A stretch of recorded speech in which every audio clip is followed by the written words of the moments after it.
We can't compare LeBron right now to Jordan. I'm sorry. I was doing this earlier in the year, calling LeBron the GOAT, but I'm gonna wait till LeBron career is over to compare him to Jordan because right now you can't do it. After the Mavs meltdown, 2000, what was that? 2011, the Mavs meltdown, and to me, this Warriors series was a meltdown as well for LeBron. To me, after Game One, after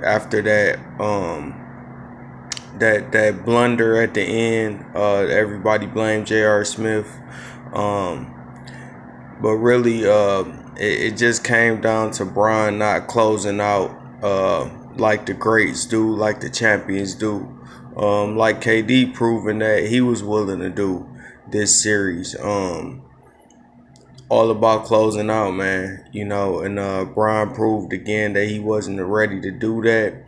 And now all the nicknames that they got for him, man, it stuck last night. LaQuit, LaBum, you know what I'm saying? And now he's leaving.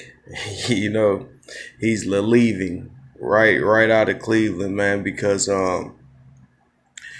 I just don't see him staying. But I actually would like to see him stay, but I just don't think he will.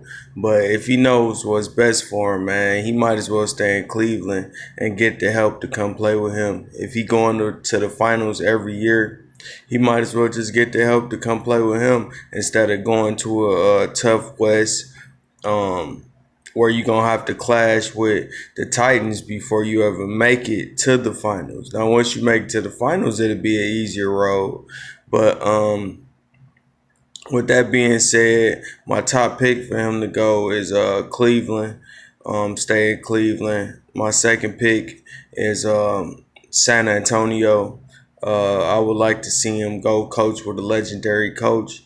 He's never had that chance. And I think my third pick would be Houston. Um, I only think he can't go to Boston because why would Kyrie want to play with him again? But you know, last night, man, he was just freezing the ball at the top, man. He was dribbling straight down, freezing it, looking for the pass, and then there go Kyle. Phew, there go this person. Quickly flashing. May be open, may not be open. I'm gonna throw it anyway. Um, Terrible basketball to watch. I'm a full basketball fan, so I don't just look at LeBron's game. So I did finish the game out, but being a big LeBron fan made me want to cut that game off last night, man. I promise to God, man. He quit at the end, man. He just gave in, and he went to the post game press conference in a soft cast. Later finds out that he had a bone contusion in his hand from punching the wall. It was probably a boxer's fracture. I had a boxer's fracture before. Same thing. Frustrated on the game, frustrated playing in the game as a younger guy, and punched the wall, man. Um, just had a boxer's fracture. I broke my fourth right metacarpal in my hand, and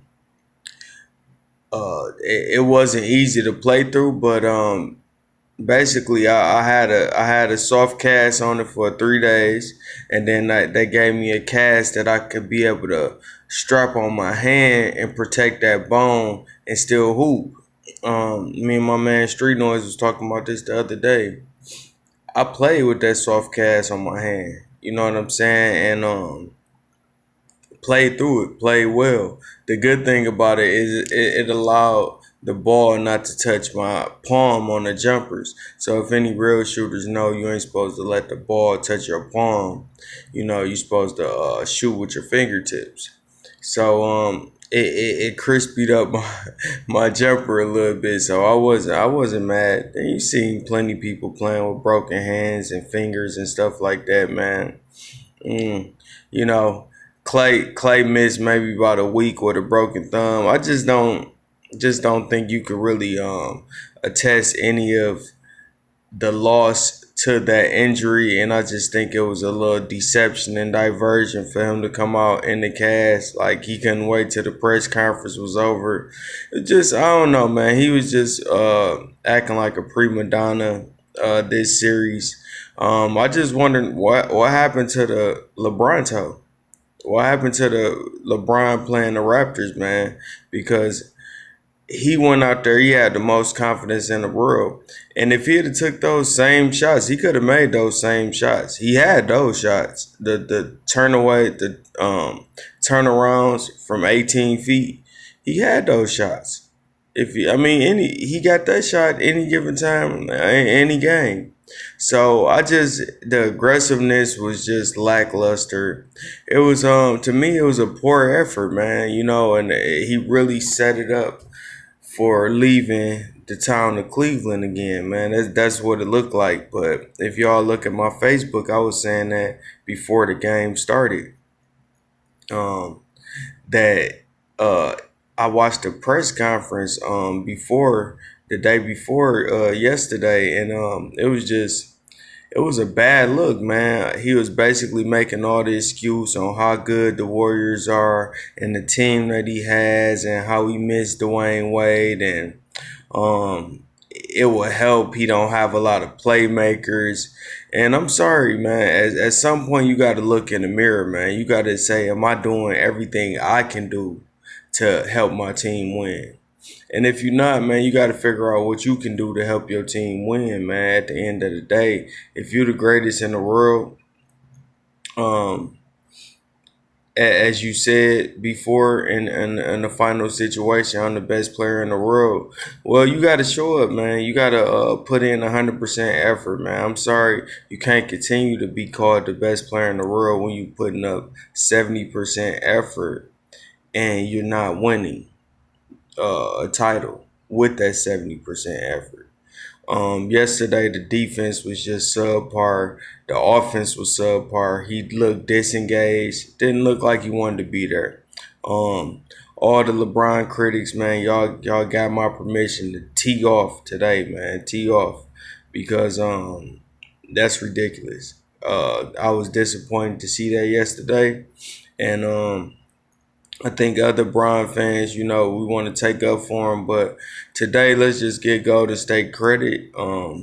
They a great team and they played great. Um, Mistake-free basketball, man. They didn't turn the ball over a lot. They shot a great percentage. That was the main thing. Cleveland's defense and the Warriors shooting percentage. They might have shot 50% for the series. Um, Steph Curry on his passes, he got the teammates. They scored 74% of the time. So he assisted on 74% of his passes to teammates, which is just an astronomical number, man. You putting your teammates in a good position. And that also lets you know that one pass is turning into a score. Just one pass. So that means you're not playing no D. I can see if they swing, swing, swing, swing, swing, But if Steph Curry is sitting on 74%, that's your point guard, you know. So my next topic of discussion probably gonna be the free agency, man, this year. So y'all stay tuned. Y'all know we got some big free agents in this summer coming out, and we got a nice draft going down, man. We gonna get into all that. So y'all stay tuned, man. I know my man's lost, but I'm still doing it, still going hard. Layup Line Sports, man. Always putting you up on game. Like, subscribe, comment.